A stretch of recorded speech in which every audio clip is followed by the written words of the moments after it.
नमस्ते, अभिवादन आपका इनोसेंट इन्वेस्टर के इस नए वीडियो में। दोस्तों, शुक्रवार को जब मीटिंग हुई वहां पर आरबीआई ने रेपो रेट को अनचेंज्ड रखा। रिवर्स रेपो रेट भी अनचेंज्ड रह गया 3.35% पे। रेपो रेट 4% पे है। और यहाँ पर जो मॉनेटरी पॉलिसी कमेटी की बैठक थी वहाँ पर 5:1 की रेशियो से ये जो इंस्टेंस है ये बरकरार रहा। अब ये कब से बरकरार है, काफ़ी समय हो गया। यहाँ पर अगर आप 8 बार लगातार देखोगे, जुलाई से अक्टूबर, फिर जनवरी, फिर अप्रैल, फिर अगली जुलाई, यहाँ पर आप देख रहे हो लगातार आरबीआई ने इस रेट को अनचेंज रखा है। और इसी कारण हमको जो महंगाई है बाज़ार में वो दिख रही है, चाहे वो स्टॉक मार्केट की महंगाई हो, चाहे वो रियल मार्केट की महंगाई हो। रेपो रेट 6% के ऊपर था और वो घटते घटते अभी 4% पे है। उम्मीद यही थी कि इस बार आरबीआई कुछ तो बढ़ा सकता है, 15 पॉइंट या 20 बेसिस पॉइंट, लेकिन आरबीआई ने कुछ भी नहीं किया। इवन 5:1 के रेशियो से ये काम नहीं हुआ। मैं यहाँ पर थोड़ा सा चकित हूँ। 5:2 होता तो बात कुछ समझ में भी आती। खैर, जाने दीजिए। अभी आरबीआई ये मानकर बैठी है कि महंगाई कुछ सर के ऊपर नहीं गई है। अभी भी आरबीआई का मेन मुद्दा महंगाई नहीं है, आरबीआई का मेन मुद्दा लिक्विडिटी है। लोगों के हाथ में वो पैसे रखना चाहती है। ये हो गई एक एंगल की बात। एक दूसरे एंगल की बात हम आपके साथ करना चाहेंगे। यहाँ पर वर्ल्ड बैंक ने जो इंडिया की इकोनॉमी की ग्रोथ है उसको 8.3% पे आंका है। ये आंकड़ा आपको नॉर्मली अच्छा लग रहा होगा या बुरा लग रहा होगा, लेकिन अगर आप कंपैरिजन करोगे तो बिल्कुल ये बुरा लगेगा, क्योंकि पहले उनकी एक्सपेक्टेशन 10.1% थी। तो जो 8.3% की एक्सपेक्टेशन है, क्या ये बुरी है? इसके कंपैरिजन में बुरी है। बाकी जिस हिसाब से अपने देश की अभी करंट कंडीशन है उस हिसाब से एवरेज है। ना इसमें आप बुरा कह सकते हो, ना आप इसमें अच्छा कह सकते हो। रेपो रेट और रिवर्स रेपो रेट क्या होता है, बिल्कुल उसी तरीके से आप समझ लीजिए कि हम बैंक के पास जब अपना पैसा रखते हैं, बैंक हमको कम ब्याज देती है, लेकिन जब हम बैंक से पैसा लेते हैं बैंक हमसे ज़्यादा ब्याज लेती है। वही सिनारियो रेपो रेट और रिवर्स रेपो रेट का है। जो यहाँ पर ज़्यादा ब्याज है ये आरबीआई बैंकों से लेती है जब बैंक आरबीआई से पैसा लेने आते हैं, और यहाँ पर ये जो 3.35% था वो आरबीआई बैंकों को देती है जब बैंक अपना एक्सेस पैसा आरबीआई के पास रखते हैं। आई होप आप समझ गए होंगे। अगर आसान भाषा में एक नटसेल में आपको समझा दें तो जो आप एफडी वगैरह कराते हो वो रेपो रेट है या रिवर्स रेपो रेट, आप इसका जवाब दीजिए। और जब आप लोन लेने आते हो वो क्या होता है, वो होता है रेपो रेट। और जब आप एफडी कराते हो वो हो जाता है रिवर्स रेपो रेट। कुछ इसी तरीके से आप समझ लीजिएगा।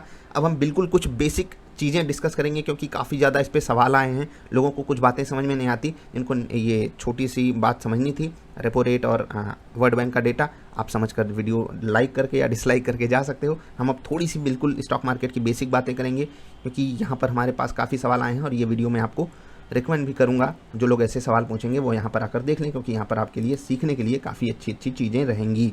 तो चलिए बेसिक बातें हम जो करेंगे वहाँ पर स्टॉक मार्केट से हम शुरुआत करेंगे, क्योंकि यहाँ पर काफ़ी कन्फ्यूज़न रहती है। स्टॉक मार्केट में जो चीज़ें चलती हैं एनएससी और बीएससी, ठीक है, इसके बारे में भी लोगों को जानकारी नहीं रहती है, तो मैं आपको समझाऊंगा। स्टॉक मार्केट को आप नॉर्मल भाषा में बाज़ार समझिए। अब ये बाज़ार अलग अलग जगह पे लग सकती है, कहीं इधर की बाज़ार लगी, कहीं इधर की। दो अलग अलग जगहें आप नोट कर लीजिए, दो अलग अलग पिन कोड्स आप मान लीजिए इनको, कि वहाँ पर अलग अलग बाज़ार लगती है। सेम प्रोडक्ट्स बिकते हैं। यहाँ पर भी आलू भिंडी प्याज बिकेगी, यहाँ पर भी आलू भिंडी प्याज टमाटर दाल जो भी बिकती है, जो भी चीज़ आप समझ सकते हो, घर मोबाइल गाड़ी बंगला जो भी आप समझ सकते हो। तो बाज़ार का मतलब क्या है कि चीज़ें वहाँ पर बिक रही हैं, चाहे यहाँ पर भी वही सामान बिकेगा, यहाँ पर भी वही सामान बिकेगा। वही हाल एनएससी और बीएससी का है। ये नेशनल स्टॉक एक्सचेंज है, ये बॉम्बे स्टॉक एक्सचेंज है। यहाँ पर भी वही शेयर्स बिकते हैं, यहाँ पर भी वही शेयर्स बिकते हैं। रेट थोड़ा बहुत ऊपर नीचे होता है, लेकिन लगभग सिनारियो वही होता है, आपको भी पता है।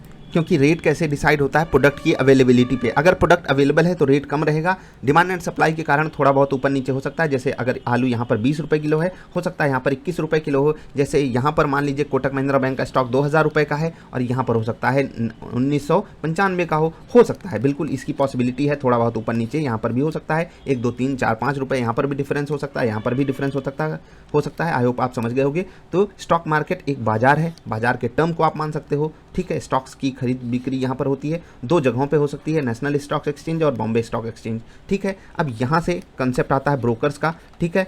किसके थ्रू आप खरीद सकते हो? ब्रोकर के थ्रू। ब्रोकर का मतलब ये जुड़ा होता है एनएससी और बीएससी से, यानी कि यहाँ पर दुकानदार, आप इसको समझ लीजिए, ये आपको सामान बेच कर दिखाएगा। ये बाजार है और इस बाजार में दुकानदार हैं ब्रोकर। ये ब्रोकर आपको सामान देंगे, लेकिन याद रखिएगा जब ये ब्रोकर आपको कोई सामान दे रहा है तो अपनी ये कमीशन सेट करके रखता है। तो ब्रोकर क्या करता है, वो कमीशन लेता है। कमीशन किसके रूप में लेता है? ब्रोकरेज के रूप में लेता है, ठीक है। तो ब्रोकरेज क्या होती है? ब्रोकरेज वो पैसा होता है जो ब्रोकर आपके आपको स्टॉक प्रोवाइड करने के लिए या आपका स्टॉक खरीदने या बिकवाने के लिए जो कमीशन लेता है उसको ब्रोकरेज कहते हैं। ब्रोकर कौन होता है? ब्रोकर जो होता है वो NSE और BSE का मेंबर होता है, जो आपको ये सुविधा प्रोवाइड करता है कि आप स्टॉक्स को खरीदो और बेच सको। ठीक है, अब यहाँ पर एक कंसेप्ट आता है कि आपके जो शेयर्स होंगे वो सुरक्षित कहाँ रहेंगे? वो रहेंगे डीमैट अकाउंट में सुरक्षित। आई होप आप इसको समझ रहे होगे। अब ये डीमैट अकाउंट आपके लिए अवेलेबल कराया जाता है NSDL, ठीक है, और CDSL के द्वारा।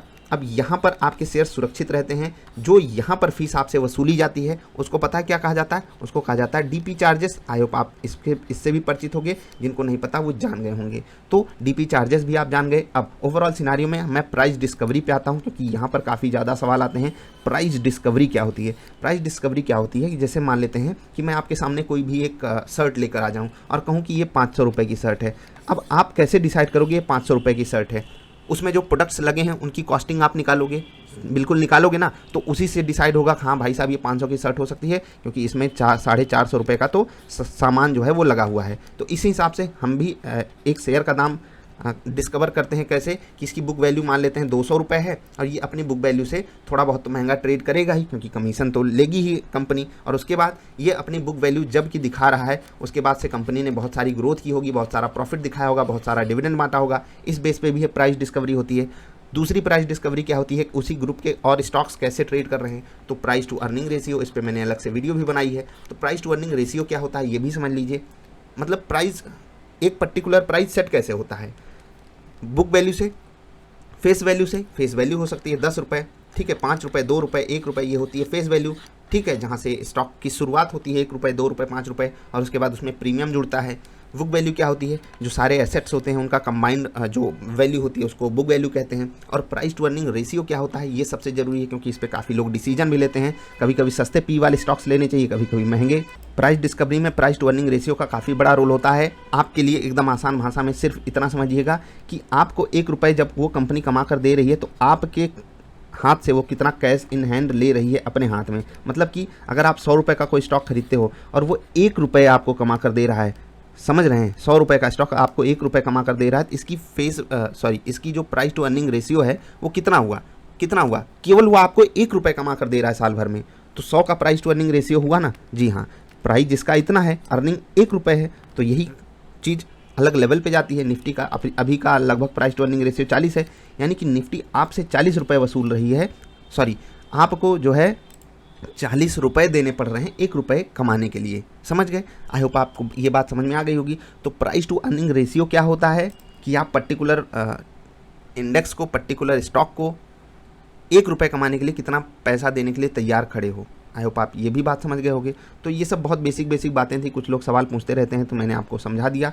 और हाँ, म्यूचुअल फंड्स ये तो आपको पता ही है कि जब ढेर सारे स्टॉक्स को एक साथ कंबाइन करके आपको बेचा जाता है। ठीक है, आपको मान लेते हैं 5 स्टॉक्स खरीदने हैं, आप अलग अलग ट्रांजैक्शन करोगे, अलग अलग जगहों पर DP चार्जेस देने पड़ेंगे। आपको यही काम सस्ते में निपटाना है तो 5 स्टॉक्स को आप एक क्या कहते हैं, टोकरी, हाँ, ये टोकरी में आप 5 स्टॉक्स ले लीजिए और जाकर अपने दुकानदार को बोलिए भैया ये हमारे इन सामानों को एक साथ दे दीजिए। अब ये भी करने के लिए कोई अलग से बंदा होगा तो उनको AMCs कहते हैं। ठीक है, ये सब चीज़ें आपको हेल्प करेंगी आई होप। और जो भी आपका कुछ भी बेसिक सवाल रहा करे, क्योंकि मुझे पता है शुरुआत में यही सब छोटी छोटी चीज़ें नहीं समझ में आती हैं और वहाँ पर तकलीफ होती है। स्टॉप लॉसेस के बारे में भी काफ़ी लोग पूछते हैं, तो मैं पेन थोड़ी सी रेड कर लेता हूँ और इसको थोड़ा सा बड़ा कर लेता हूँ जिससे आपको समझा देता हूँ। स्टॉप लॉस का मतलब क्या है? 100 रुपये पे मैंने कोई स्टॉक खरीदा, वो 101, 102 चला गया तो मैं यहाँ पर प्रॉफिट बुक कर लूँगा। अगर वो 99 आता है तो मैं यहाँ पर एग्जिट कर लूँ, और एग्जिट जब मैं लॉस में कर रहा हूँ तो ये स्टॉप लॉस है। और एक दूसरा स्टॉप लॉस होता है ट्रेलिंग स्टॉप लॉस। अब ये क्या होता है? ट्रेलिंग स्टॉप लॉस क्या होता है? 100 रुपये पे मैंने एक स्टॉक खरीदा, वो 102 पे चला गया, तो जो मेरा स्टॉप लॉस पहले 99 था, अब मैं इस स्टॉप लॉस को खिसका लूँगा 100 पर, क्योंकि मुझे 1 रुपये वहाँ पर 2 रुपये का प्रॉफिट मिल गया है। मैं जब स्टॉप लॉस को 100 पे खिसका लूँगा और मान लेते हैं स्टॉक नीचे आ गया और 100 पे वो आ गया, तो 100 पे हमें एग्जिट मिल जाएगा। तो यहाँ पर हमें कोई लॉस हुआ नहीं, लेकिन हमारा हिट क्या हुआ? Stop loss. तो क्यों हमने ट्रेलिंग स्टॉप लॉस का यूज़ किया? अपने रिस्क को मिटिगेट करने के लिए, अपने रिस्क को कम करने के लिए। आई होप आपको ये भी बात समझ में आ गई होगी। अभी अलविदा ले रहे हैं। उससे पहले एक और चीज़ आपको बताना चाहेंगे कि मार्केट जो है वो सुबह 9 बजे ही खुलती है, लेकिन 9 बजे से 9:15 के बीच में काफ़ी प्रोसीजर्स मार्केट खुद करती है, जिसमें आपके लिए प्री मार्केट सेशन अवेलेबल कराया जाता है, जिसमें आपके लिए जो ढेर सारे स्टॉक्स का एमओ ऑर्डर लगा होता है उसको हैंडल किया जाता है। उसके बाद जितने सारे सिस्टम्स चल रहे होते हैं नेशनल स्टॉक एक्सचेंज और बॉम्बे स्टॉक एक्सचेंज में, उसको हैंडल किया जाता है। प्लस जो फ्यूचर एंड ऑप्शंस का डेटा होता है उसको एकदम बराबर मैच कर दिया जाता है। आपका ब्रोकर उसी बीच अपने सारे एडजस्टमेंट कर लेता है। तो सब कुछ उसी 15 मिनट के सेशन में होता है। 9:15 से आपके लिए लाइव ट्रेडिंग 3:29 और 59 सेकंड तक चालू रहती है। आई होप इतना भी आप समझ गए होंगे। तो मार्केट की टाइमिंग 9 बजे से 3:30 तक होती है। 9:15 से मत जोड़ा कीजिए, बहुत से लोग आपको बताते हैं, तो वो भी गलत नहीं अपनी जगह। मेरे हिसाब से 9 बजे से 3:30 तक मार्केट की टाइमिंग आपको समझनी चाहिए, क्योंकि 9 बजे से भी आप ऑर्डर लगाना चालू कर सकते हो। 9:07, 9:07 30 सेकंड तक भी आपके ऑर्डर के एग्जीक्यूट होने के चांसेस होते हैं। उससे पहले आप एमओ ऑर्डर भी लगा सकते हो। एमओ ऑर्डर क्या होता है? जब मार्केट बंद होती है तब हम कोई ऑर्डर लगाते हैं, उसको एमओ ऑर्डर कहते हैं। तो ये थी कुछ बेसिक बातें। वीडियो पसंद आई तो लाइक कर देना। जल्दी हम आपसे मिलते हैं ढेर सारी अच्छी वाली वीडियोज़ में। तब तक के लिए हंसते खेलते रहिए यार। वीडियो देखने के लिए आपका आभार। नमस्कार।